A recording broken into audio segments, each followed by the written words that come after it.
Ang unang magkocross is si kaibigang Vincent. Magkocross siya si Brother Ronald for 10 minutes running time. Ulitin mo yan. Ulitin ko lang. Ang unang magkocross ng 10 minutes running time si Brother Vincent para kay Brother Ronald. After ng 10 minutes, si Brother Ronald naman ang magkocross kay Brother Vincent 10 minutes din.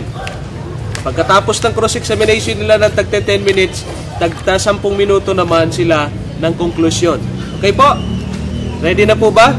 Brother Vincent, okay ka na? Ready na po ang ating kaibigan Vincent to cross Brother Ronald Davidos. Ulitin ko lang ho, sa cross hindi pwede magsabay. Kailangan pagka nagsasabayan kayo, ako po yung referee ninyo ngayon para nyo kayo manonood ng boxing dito habang pagka nagsasabay, ikakat ko kay parehas but still the time is running. Okay po, so umpisahan po natin maginoong itong usapan na ito. We will start. Brother Vincent, it's your time. Time start. First question ko about Sabat. Tanong, ano ang Sabat ng Diyos? Brother Ronald, answer. Ang Sabat po ng Diyos, ito po ay yung sabi sa Genesis chapter 2 verse 1 to 2 na matapos lumikha ng Diyos sa loob ng 6 na araw, ay siya ay nagpahinga sa araw ng Sabat. Hindi lang siya basta nagpahinga na tumigil, kundi kanya itong binasbasan, He blessed it, and He sanctified it. So meron siyang tatlong bagay na ginawa dito. So ito naman ang example niya para sa atin, sa kanyang nilalang. So the Sabbath was made before the creation of Israel. Remember, that was in Genesis, panahon pa ng Garden of Eden niya. Okay. Next question. Sa anong layunin nagpahinga at tumigil ang Diyos ng ikapitong araw? Siya ay nagpahinga hindi dahil napagod, kundi tama nga yung definition mo kanina na Sabbath means to cease, to stop. Dahil wala na siyang dapat na dagdag pang likhain sa lupa dahil nakumpleto niya ng nilikha ang lupa sa loob ng 6 days. So, He stopped on the 7th day. Okay. So, lumilitaw sa pangangatwiran na yan, stop, tapos na ang Sabat ng Diyos. So, tapos na ba ang Sabat ng Diyos? Hindi natapos kasi nung nandyan na yung bansang Israel, sabi niya sa 10 Commandments, Exodus chapter 20, verse 8 hanggang 11, di ba? At kaya nga, ang dahilan daw bakit niya binigay yung Sabat, sapagkat nilikha ng Diyos ang langit at lupa. Kasi kung tapos na nagpahinga ang Diyos noon sa panahon ng paglalang, dapat hindi na ito binigay, nakaabot sa Israel. Dapat nag-stop na ito nung panahon pa ng paglalang. Pero since binigay niya ito sa Israel at tapos binasa natin sa Isaiah 66 verse 22 at 23, sa bagong langit at bagong lupa may Sabat, hindi nagtatapos. Nagpapatuloy siya. Hanggat may creation, there is a Sabat. Kasi that is a memorial of creation. Para ma-stop ang Sabat, kailangan wala ng creation. So, medyo conflict kanina. Tapos na, pero... Excuse. Don't mention any conflict or whatever. You have to ask question lang. So, it's up to the audience na magsasabi na, okay, so I think, gusto ko maging fair sa inyo, no? Don't make any commentary regarding the answer of both parties. Both side din naman yan. Kahit si Brother Ronald, ay gusto ko ipakita na next question na ako. Okay, sige. Let the audience decide. Anong Sabat ang sinusunod ninyo? Yung pinakilala mo, yung luma o yung bagong Sabat? Yung Sabat na nasa 10 utos. Na yung Sabat na yun, ang basis niya, creation, sa Genesis pa. So, ang paniwala ko ron, hanggat merong creation, merong Sabat. Kasi basis ng Sabat is a memorial of creation. So, ang mga kautusan, binanggit ng paniniwala nyo ito, no? Mateo 5. Kahit maliit na tuldok o kudlit, hindi magbabago sa kautusan. Ngayon, regarding dun sa question ko, lumilitaw lumang Sabat. Ang next question dyan is, ano ang hatol kapag lumabag sa Sabat na nasa 10 utos? Kasi wala namang tayong mababasa sa Bible, Brad, na definition na lumang Sabat at bagong Sabat. Ang mababasa natin sa Bible, the Sabbath was made during the creation time sa Genesis. Ngayon, doon sa Genesis, wala pa siyempre na wala pa yung bansang Israel. Ngayon, yung tanong mo ngayon yung parusa, di ba? Ano yung hatol? Ano yung hatol? Doon? Oo, yung Sabat na yun, nasa 10 utos. Oo, yung nasa 10 utos. siguro maganda, babasahin ko sa Bible para maintindihan mo na yung kautusan kasi ng Diyos sa Old Testament may tatlong division, no? Merong moral law, may ceremonial, at merong judicial law. Kanina, binasa mo sa Awit 147, brother, 19 and 20, dito sa inyong Bible, tingnan nyo ang sinasabi rito. Sinabi niya ang kanyang salita sa Jacob, at sabi mo, Israel ito. Ang kanyang mga tuntunin at ang kanyang hudisyal na pasya sa Israel. Judicial law. Yung tanong mo kasi yung pagbabato hanggang sa mamatay, that is part of judicial law. Magandang translation dito, judicial sa Israel. Wala na ito sa panahon natin ngayon. Pero yung Ten Commandments, hindi part ng judicial law. Basis lang siya at foundation kung bakit may kaparusahan. Ang basis ng Ten Commandments is the creation. Hindi siya judicial law. So yung pagbabatuin hanggang sa mamatay, wala na po ngayon yun. Part na ng judicial law sa Israel yan. Kasi kung meron pa ito ngayon, maraming babatuin hanggang mamatay. Ang dami kasing lumalabag sa araw ng Sabat. Next. So, malinaw naman, yung sagot na malayo sa naging tanong. Kasi, Pwede. Sabi ko kanina, don't make any side comment. You have to ask question. Okay, next question. Both yan, ayoko maging fair sa inyo. Kahit kay Brother Ronald, kung ganun din ang sistema ng pagtatanong yan. Hindi ka agree, okay lang. Okay lang yan. Let the audience decide. Okay bro, tuloy mo. So, yung Sabat na yan, nasa lumang tipan o nasa bagong tipan? Yung Sabat na yan, na bago pa magkaroon ng kasalanan sa Genesis, at sa sa Isaiah 66:20-23 hanggang sa bagong langit at bagong lupa yan. Hindi siya apektado ng lumang tipan o bagong tipan. Sa panahon pa ng paglalang hanggang sa bagong langit at bagong lupa, mananatili po ang Sabat ng Diyos. So, hindi siya apektado ng luma at bagong tipan. So, ano ang ibig sabihin ng lumang tipan at saka ng bagong tipan? Pagka sinabi kasi luma at tipan, dalawa po ang kahulugan niyan. Pwedeng ito ay tumukoy sa koleksyon ng libro sa ating book, yung Old Testament, yung 39 books, yung 27 books, yun yung New Testament. Pero conservatively speaking, yung tipan nangangahulugang agreement between God and man. Okay? So, yung Sabbath po na part ng Ten Commandments, since ito ay kanyang create since the creation, sabi nga ng Marcos 2:27, ang Sabbath ay ginawa para sa tao. So, ang original na agreement ng Diyos kung bakit niya ginawa ang Sabat, para sa tao yan, hindi para sa Hudyo. So, kailan ba ginawa ang Sabat? Ginawa ito sa Genesis. Kailan ba nagsimula ng tao? Hindi lang nung panahon ni Moses, kundi sa panahon pa ng Genesis. So, therefore, ang Sabat, sakop lahat ng tao, hindi lang ang Hudyo, hanggang sa bagong langit at bagong lupa. Sabi nga, sasabay ng Diyos na si Jehovah sa araw ng Sabat. Next question, bakit hindi siya nakipagtipan sa ibang mga bansa kumpara sa lahat ng tao naman pala yan? Bakit sa bansang Israel ipinasok ang tipan? Bakit sa kumpara sa lahat naman, gaya ng sabi mo, Marcos 2:27-28, para sa tao ginawa ang Sabat, ayon sa Awit 147, 19-20, so para naman pala sa lahat ng tao, bakit hindi ipinakipagtipan ng Diyos yan sa ibang mga bansa? Maliban lang sa bansang Israel. Okay. Understood naman, kasi kung ang tanong natin ay Sabat, doon sa Marcos 2:27, brother, kasi ang sabi nga doon, the Sabbath was made for man. Understood na yon na since magkaroon ng tao sa sanglibutan, yun na ang kasunduan ng Diyos. So hanggat mayroong tao, mayroong Sabat, dahil ang Sabat ay ginawa ng Diyos para sa tao. Actually, dito nga sa inyong libro na Watchtower, sa Enemies, sa page 94, sabi rito, therefore God gave His law through Moses to the Israelite, which applies to all who want to do right. Ano sabi rito? Ang Diyos daw, binigay niya ang kanyang batas sa pamamagitan ni Moses sa mga Israel at uma-apply din sa kung sino man na gustong gumawa ng tama. So yung 10 utos, hindi lang ito tipan ng Diyos sa Israel, kundi para din sa atin na gustong gumawa ng tama. Okay? Next question, bro. Meron pang oras? May oras pa? Saan nakasalalay ngayon ang pagsang-ayon ng mga Israel, panahon ng Israel, saan nakasalalay ang pagsang-ayon ng Diyos sa kanila?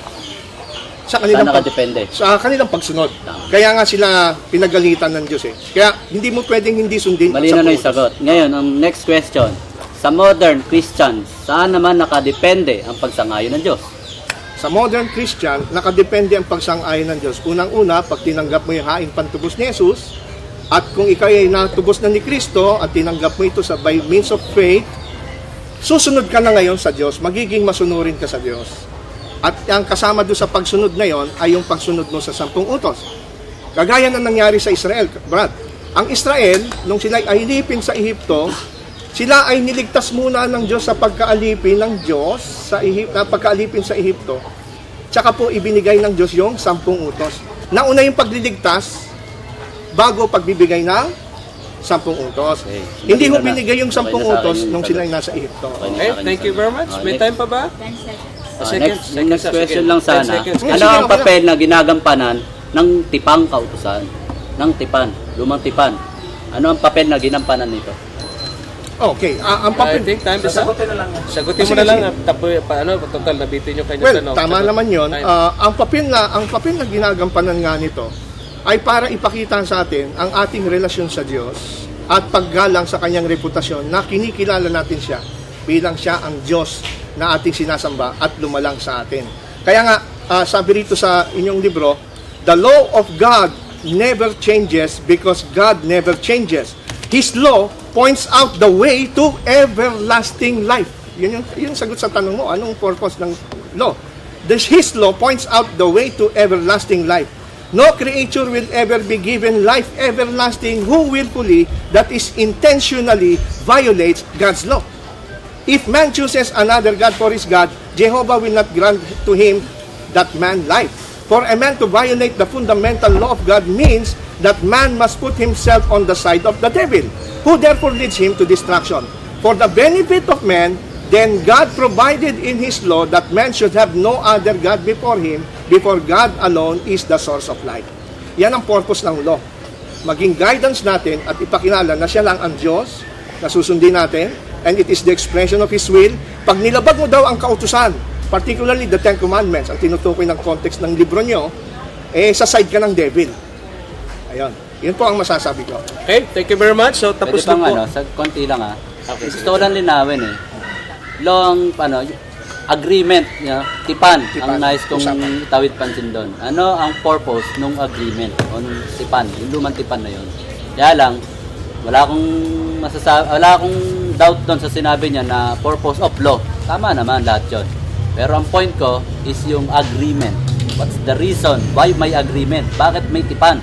Okay, so pagbigyan natin, so tal yan ay request niya, so kahit tapos na yung time, so for clarification lang naman natin. Para clarification. Brother Ronald will answer. Kaya nga may agreement kasi para malaman niya yung katapatan at loyalty ng bansang Israel. Kasi kung hindi sila magiging tapat sa kanilang agreement, it shows only na hindi sila loyal sa Diyos na kanilang sinasamba.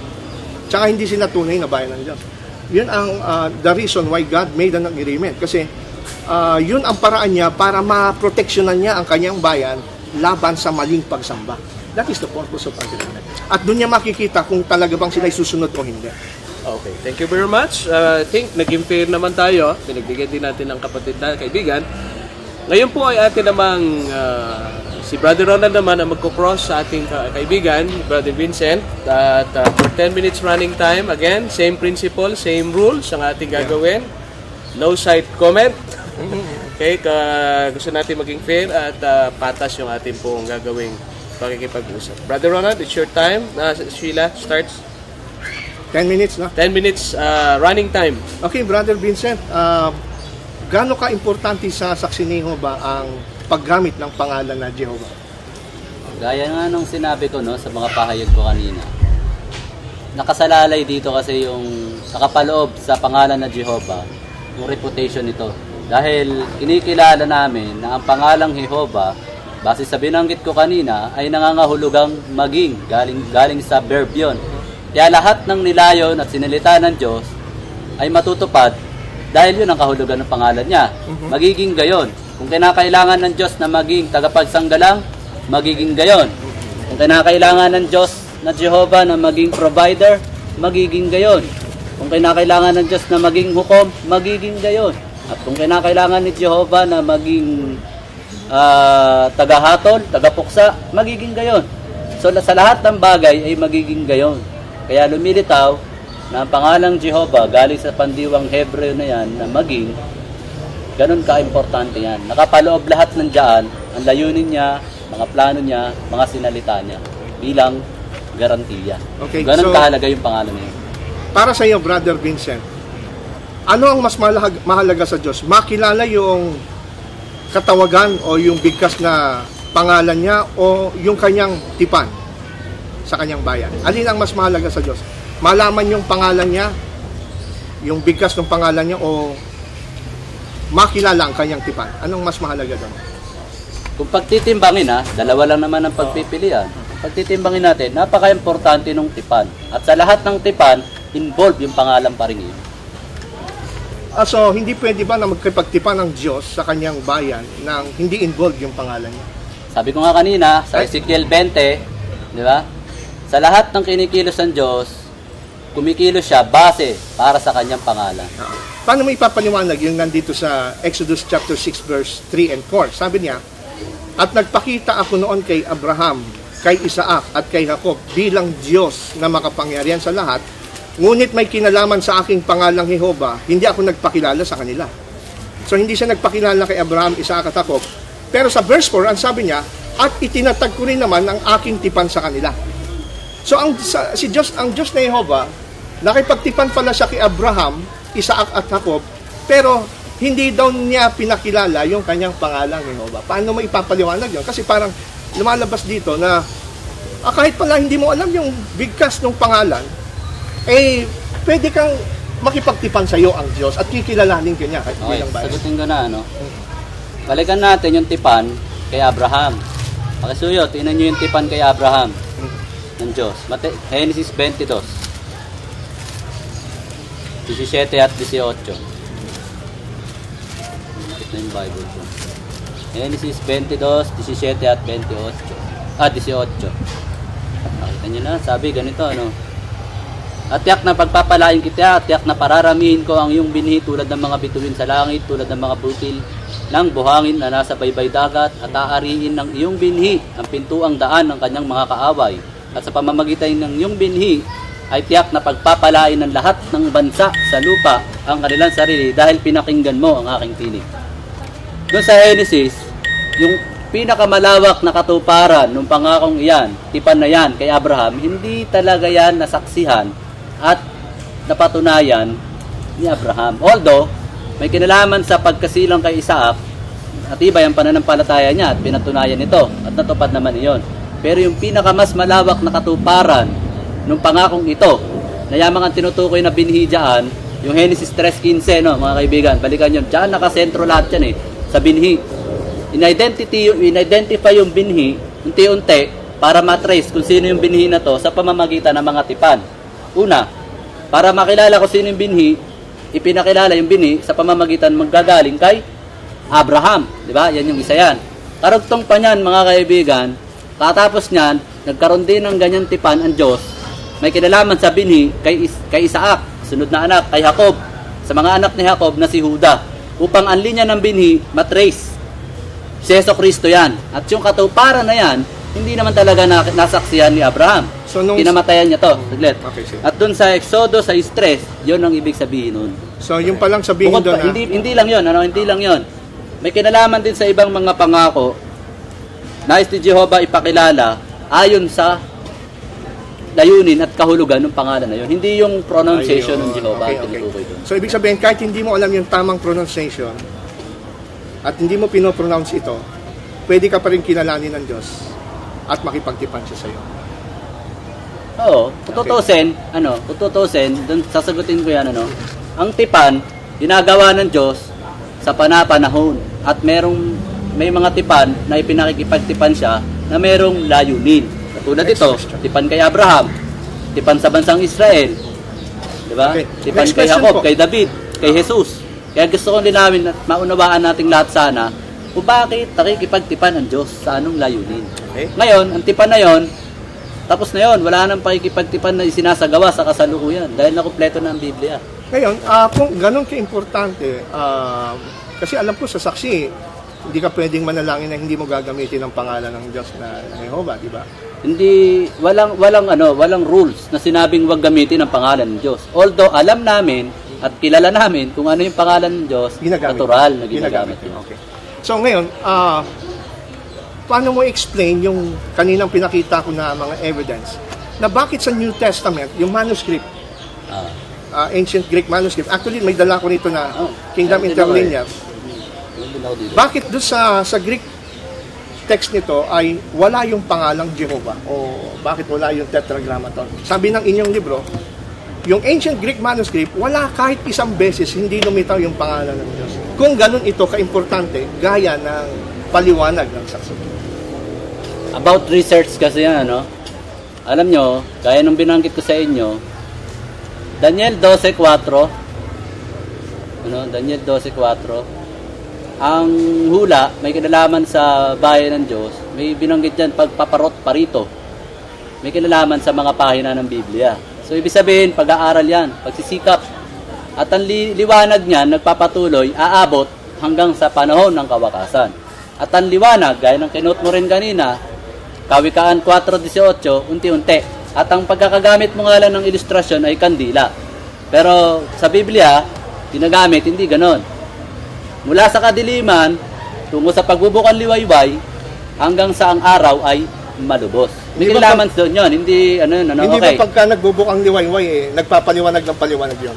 Lumilitaw. Hindi lumawanag, hindi tumidilim, hindi lumiwanag, hindi tumidilim. Paliwanag ng paliwanag. Okay. Dumadagdag yung liwanag. Okay. Pero ang question ko hindi ron. Ang question ko is, paano mo ipapaliwanag na kung ganun ka-importante ang pangalan ng Diyos, bakit hindi pinayagan ng Diyos na Jehovah na kahit dito sa Christian Greek scripture ng inyong Bible, hindi nag-appear sa Greek text yung pangalang Jehovah? Okay. At di ba tapos na matsulat yung New Testament, close na ang canon. So, how come if God's name is important, hindi ito nailagay sa New Testament? Dito, based on the ancient ko sa inyo, kung napakalawak at sigurado marahil ang ilan sa atin, kung makapagsusuri man kayo, baka maumay kayo, sobrang dami ng research at lumabas tungkol sa pangalang iyan.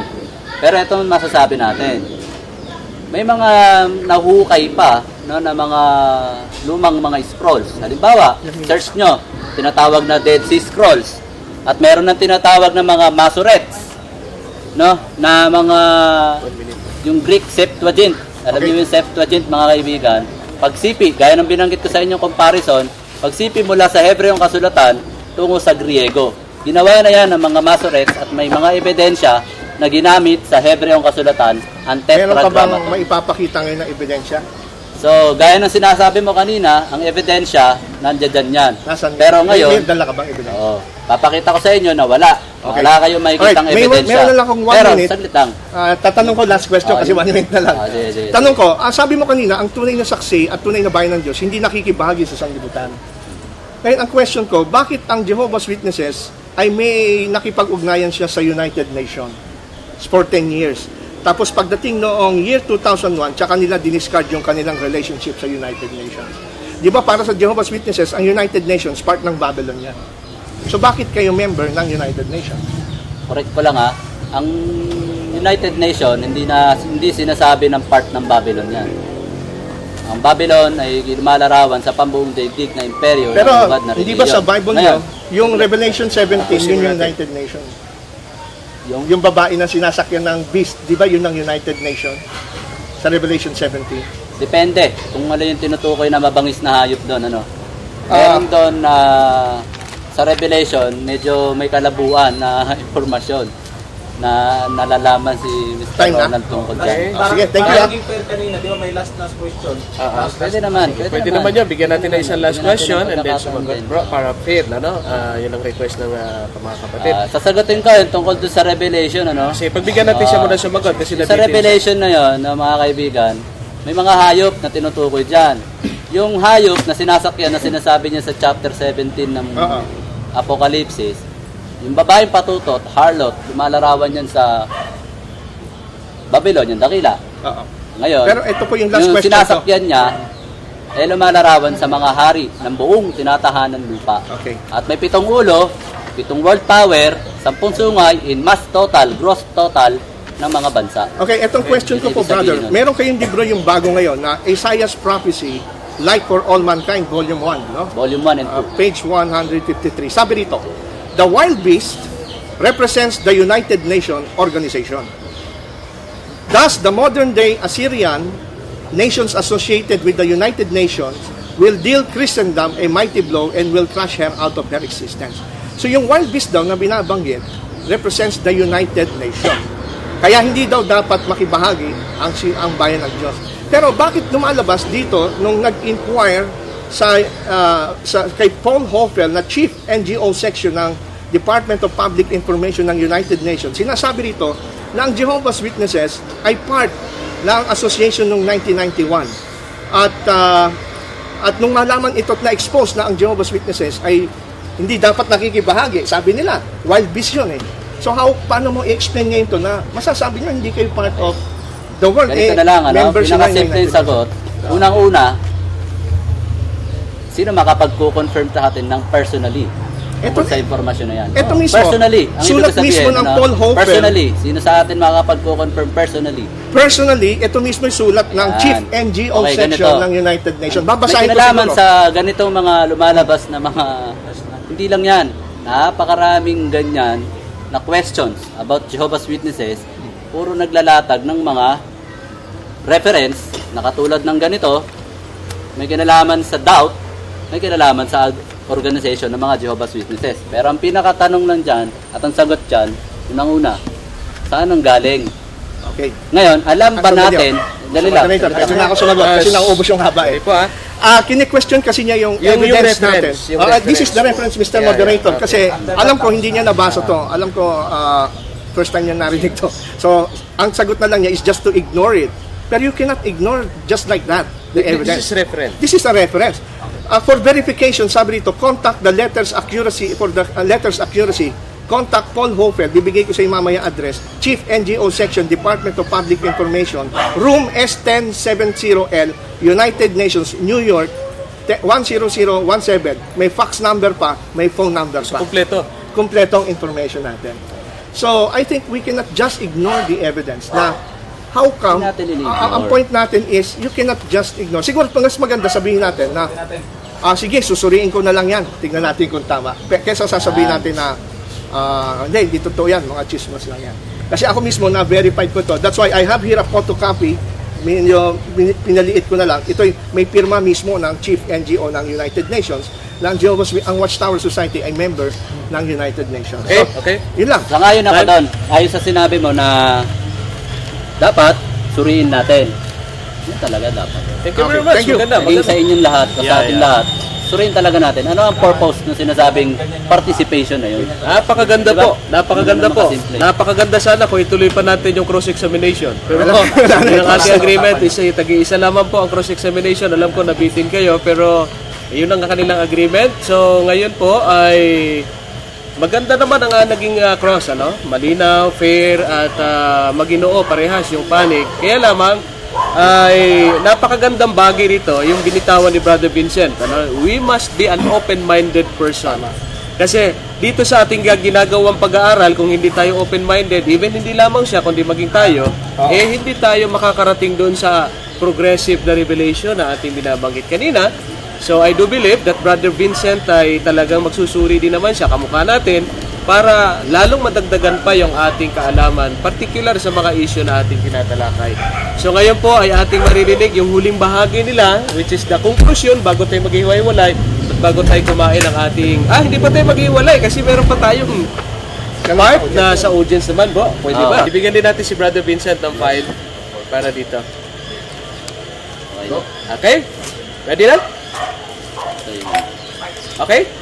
Okay, 10 minutes sa conclusion for Brother Vincent. Nais ko lang na linawin at sana sa lahat ng narito sa atin, sa mga natalakay na ito, hindi tayo close-minded, ano? May mga question marks pa rin talaga na dapat na bumabangon sa ating isipan. Halimbawa, gaya doon sa aking inilahad sa inyo, kumikilos ang Diyos base lagi sa kanyang pangalan, reputasyon niya. Dahil sa simula pa lamang, niyurakan ito ni Satanas. no? Dun sa Genesis 3. Kaya paano siya kikilos para tuparin ito? Dun sa Genesis 3:15, mga kaibigan, ano, hindi na natin may didetalye, pero gusto kong bilang sa conclusion, gaya ng sinabi ko kanina, ni-resolve niya yung problema step by step base sa arrangement na kanyang ginawa. At hindi ko na nga lang nailahad kanina kung bakit nagkaroon ng 144,000. Binanggit si Ronald, uupo. At hindi ko rin nabanggit sa inyo bakit meron sa langit at meron sa lupa. Dahil dalawa naman talaga ang kawan na pinangangasiwaan ng ating Panginoong Hesus. At bilang identity ng pag-aakilanlan sa pangalan ng Diyos, hindi inayaan ng Diyos na malubusang mawasak ang kanyang bayan, ang Israel, dahilan sa kanyang pangalan, kanyang reputasyon bilang kanilang Diyos at sa kanyang mga pangako. So, matutupad ang lahat ng yun. Yan ang ipinangangaral ng mga saksi ni Jehovah. Maging ang lahat ng tema ng pangangaral, gaya ng sinabi ko sa inyo, nauugnay lahat yun sa kaharian. Lahat ng ipinangangaral ng mga saksi ni Jehovah ng topic, under lahat ng God's Kingdom. Bakit? Kasi yung God's Kingdom na yon, government na ahensya na gagamitin ng Diyos para i-fulfill, isakatuparan ang original niyang layunin sa pamamagitan ni Hesus Kristo. Kaya yan ang may ganda na paano ni-resolve, step by step ng Diyos ito. At sabi ko nga sa inyo, ano ang papel na ginampanan ng kautusan at mga tipan, ayan ay upang tiyakin at ingatan ang mga salita ng Diyos tungo sa katuparan nito. Kaya naman, saan nakasentro ngayon at nakasalalay, iiwanan ko sa inyo yung tanong. Saan nakasentro at nakasalalay ang matuwid na pagsang-ayon ng Diyos sa atin? Saan nakadepende yung pagsang-ayon ng Diyos sa atin? Katulad ba ng panahon ng mga Israel na pilit na tinupad yung lumang tipan o kautusan, tipang kautusan na tagapamagitan nito ay si Moises?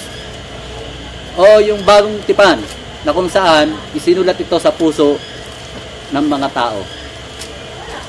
Gaya ng conclusion, wala na tayo sa ilalim ng tipang kautusan na tinatawag na kodigo ng mga kautusan. Written yan. Nasa ilalim tayo ng bagong tipan na nakasulat sa puso natin. Sa paano isinulat ito, binanggit ko kanina, sa pamamagitan ng example at mga turo na iniwan ng ating Panginoong Hesus. May mga parisan yan. At tandaan ninyo, mga kaibigan, ang unang siglong Kristiyano, naging parisan nila panahon ng Israel. At ang salukuyang bayan ng Diyos ay nakatutugon din sa parisan ng sinaunang Israel, panahon ng unang siglo mga Kristiyano hanggang sa kasalukuyan. Kaya ang Diyos, Malakias 3, na sinabi na hindi nagbabago, talagang hindi nagbabago ang Diyos.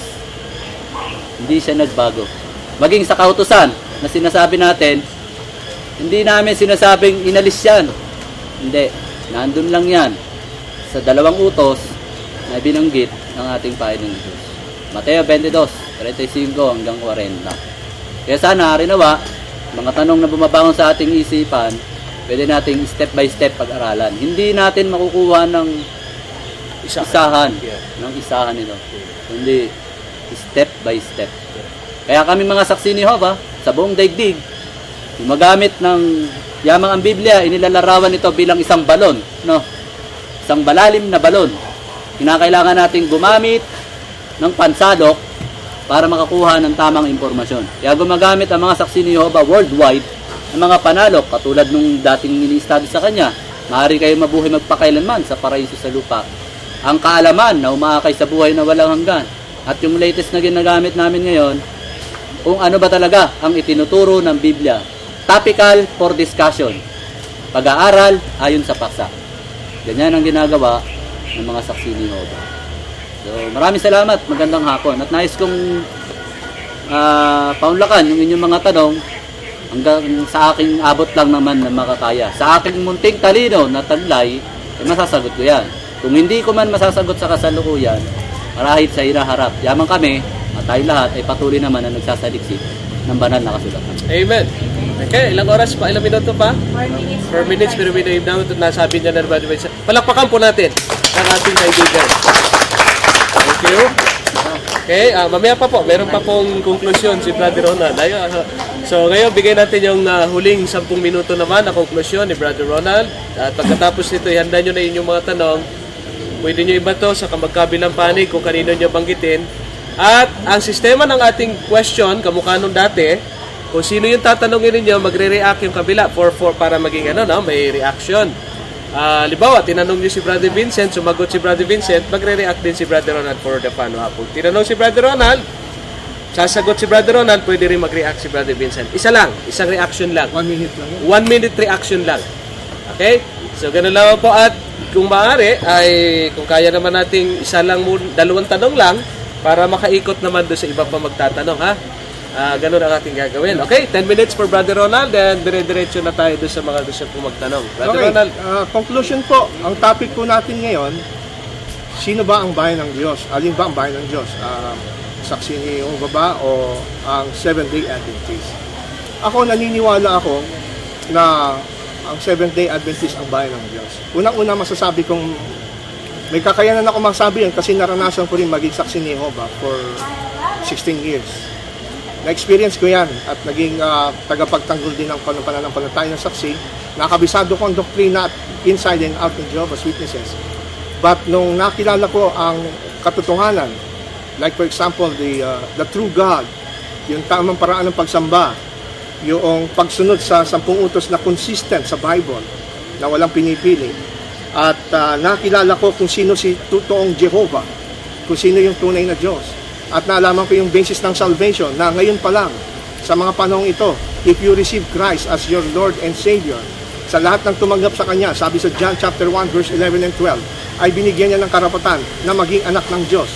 While nung ako'y saksi po, para maging anak ka ng Diyos, hindi ka pa anak ng Diyos, inaabot pa lang ito para maging anak ng Diyos. That's why, ganun sila kasipag sa kanilang gawaing pangangaral. So, ako naman, nung ako'y naging Adventist, naging anak ako ng Diyos, tinanggap ako ng Panginoon, kaya lalo ako naging masipag sa gawain ng Panginoon. So, ang nagmo-move sa akin, yung personal relationship ko kay Jesus Christ through the Holy Spirit, na kasi ako'y tinawag niya ng anak, kaya confident ako na i-share yung salvation na nasa akin, kasi tiyak ko na nasa akin ang salvation, and I want it to share to others. Dati nung ako'y saksi, wala akong katiyakan sa kaligtasan. Kaya kailangan makapangaral ako ng maraming oras, gumugol ako ng maraming panahon sa pagba-Bible study, house to house, mag-literature, may benta ng maraming babasahin. But I don't have assurance na ako'y magiging anak ng Diyos. And that is unfortunately what's happening. So, isa pa na gusto kong i-point out sa ating conclusion, may kaugnayan nga sa pangalan ng Diyos, nabanggit natin yung tatlong patotoo na ang Adventist ay kumbinsido ako ito ay ang bayan ng Diyos kasi unang-una, we are also called by the name of God. At itong katotohanan na natutunan ko na yung tinatawag na Jehovah sa Old Testament, hindi lang ito tumutukoy sa God the Father, but it also refers to God the Son. Paano natin magpapatunayan mismo mula sa kanilang Biblia na New World Translation na yung Jehovah sa Old Testament can appear and can apply to Jesus Christ. Kaya ito po yung question ko sa kanya kanina, bakit sa New Testament, yung books ng New Testament na 27 books, ni minsan hindi na doon nag-appear ang pangalan ng Diyos? Alam niyo kung bakit? The question is because Jesus Christ is the fulfillment of the Jehovah of the Old Testament. How do we know? Isaiah chapter 8, verse 12 and 13. Sabi ng kanilang New World Translation, huwag ninyong sabihin isang sabwatan. May kinalaman sa lahat ng palaging sinasabi ng bayang ito, isang sabwatan. At kinakatakutan nila ay huwag ninyong katakutan. Ni manginig man kayo dahil doon. Si Jehovah ng mga hukbo, siya ang isa na dapat ninyong ituring na banal. Anong sabi dito? Huwag daw katakutan, huwag manginig dahil sa mga bagay na kinakatakutan. Si Jehovah ng mga hukbo, siya ang isa na dapat ninyong ituring na banal. Yan ang sabi sa Isaiah.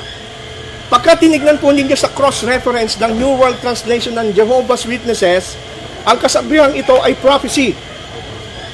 At ang katuparan ay mismo nilagay nila sa kanilang cross-reference sa unang Pedro 3:14 kung sino yung Jehovah na dapat pakabanilin sa ating puso at huwag matakot sa iba.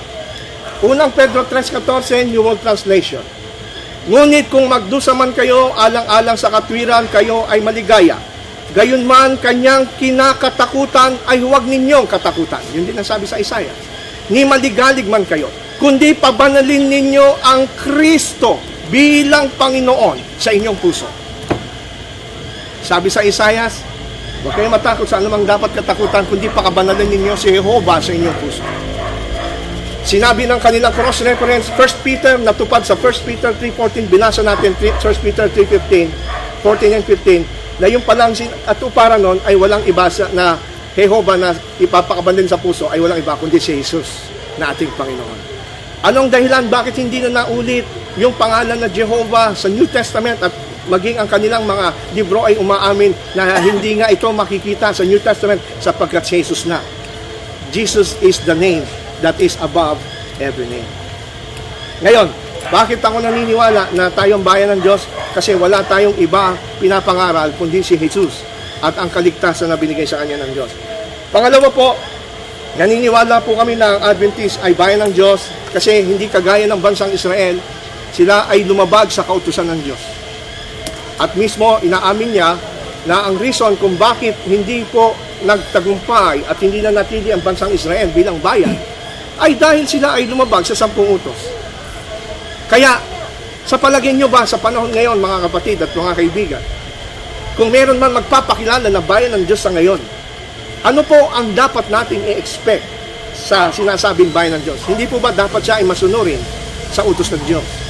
Sinasabi niya na meron daw utos ngayon, 2 na lang. Pero, ang problema, hindi natin maaalis na sa 2 utos na ito ay nandun pa rin ang 10 utos. Sapagkat sabi sa unang utos, wala nang ibang Diyos, mahalin mo ang Diyos ng iyong buong puso. Papaano mamahalin ng Diyos? Una, huwag kang magkakaroon ng ibang Diyos. Pangalawa, huwag kang gagawa ng Diyos-Diyosan. Kaya nga hanggang ngayon, ang mga saksi ni Jehovah, hindi sumasaludo sa bandera. Sapagkat sa bandera daw natin, may larawan ng araw at mga bituin. At anong kanilang batayan para sabihin na sila ay hindi dapat sumaludo sa bandera? 10 utos din. So, bumabalik siya sa 10 utos, pero ayaw nila. So, hindi consistent na bayan ng Diyos. So, para maging consistent na bayan ng Diyos ka, susundin mo ang 10 utos, sabi mo nga, walang letra na mabas dito, kahit isa. So, kung walang letra, bakit yung utos na iyon na ipangilin mo ang araw ng Sabat ay hindi natin magawa? Kung wala palang letra ng Diyos, ang mababago. Pangalawa, para masabi natin na tayo ay bayan ng Diyos, sabi niya, kailangan hindi tayo bahagi ng sanlibutan. Unfortunately, na yan ang ating napatunayan, they are part of the world. Sabi ng kanilang libro, the wild beast ng Revelation is the United Nations. Unfortunately, nakalihim pala, member sila ng United Nations. Ang Seventh-day Adventist, hindi tayo part of the United Nations. And we are not even part of the Ecumenical Council, World Council of Churches, because we are not part of the world. In a sense, we are the true people of God. Amen. At when it comes to the preaching of the gospel, sa kanila, ang kanilang sistema lang ng pangangaral, house to house. Paano ngayon nila ma-house to house sa Mecca, Saudi Arabia, nasa airport pa lang, pag di ka Muslim, bawal kang pumasok. Ang Seventh-day Adventist nakakapasok sa Mecca through the AWR, Adventist World Radio, at maraming na-baptized na Muslim because the preaching of the Seventh-day Adventist. Amen. Paano masasabi na bayan sila ng Diyos? Wala silang sariling hospital. Wala silang eskwelahan. So, sa North Korea, na kung saan bawal ang gawain because this is a strictly communist country, ang mga saksi ni Jehovah hindi nakapasok doon. Pero Adventist nakapasok through yung tinatawag nating ADRA, yung ating yung tinatawag nating relief mission. Nakapasok doon ang Seventh-day Adventist at maraming bina-Bible study ngayon doon. So, most of the preaching of Jesus Christ, pag binasa niyo sa New Testament, hindi naman puro siya house to house eh. Nagpagaling siya ng may sakit, di ba? Nagpakain siya ng nagugutom. Paano ngayon matutupad ng saksi kung sila'y tunay na sumusunod kay Kristo? Wala silang hospital. Wala silang ADRA. Wala silang school. So, ang Seventh-day Adventist tayong sumusunod. Bakit? We have our own hospital. We have our own medical mission. Pumupunta tayo, meron tayong ADRA to relieve good para pakainin. Kagaya ni Jesus Christ at ng mga apostles. Sinusunod natin yun. At sabi nga ni Jesus Christ, greater work than this that you will do pagdating ng panahon. So, paano yan kung wala kang hospital? Paano yan kung wala kang relief ministry? How can you follow Jesus Christ kung house to house lang? Kumakala masikmuran ng tao, hindi nila maintindihan ang salita ng Diyos. Kaya 80% ng gawain ni Christ is through pagpapagaling ng may sakit at yung pagpapakain sa mga nagugutom and then preaching the gospel. And that is the true essence. of the preaching of the gospel. Okay? Now, ilang minutes ba? 50 seconds. It's 50 seconds. So therefore, I conclude mga kapatid, marami pa akong gustong sabihin, pero ito lang masasabi ko. Kagaya sabi niya, yung birthday daw, mga celebrations, it is not related to salvation. It has nothing to do with salvation. Yung sa Ecclesiastes 7:1 at 2, mas maigi ang mabuting pabango kaysa mas mabuti ang araw ng kaarawan kaysa kapanganakan. Mas mabuti lang ang sabi, pero hindi sabing masama ang araw ng kapanganakan. Mabuti rin ang araw ng kapanganakan. Mas mabuti nga lang ang araw ng kaarawan. So, it has nothing to do with salvation. Ang essential dito is ikaw ba'y totoong masunurin sa Diyos o hindi. Consistent ka ba sa iyong kiniklaim na ikaw ay bayan ng Diyos? Ang sabi ng Hebrews 4:49, at mayroon pa nga natitirang araw na pamamahingang Sabat para sa bayan ng Diyos. Sino ngayon ang may pamamahingang Sabat na namahinga kagaya ng Diyos na ikapitong araw? So I believe that this is the Seventh-day Adventist Church. Okay, thank you very much.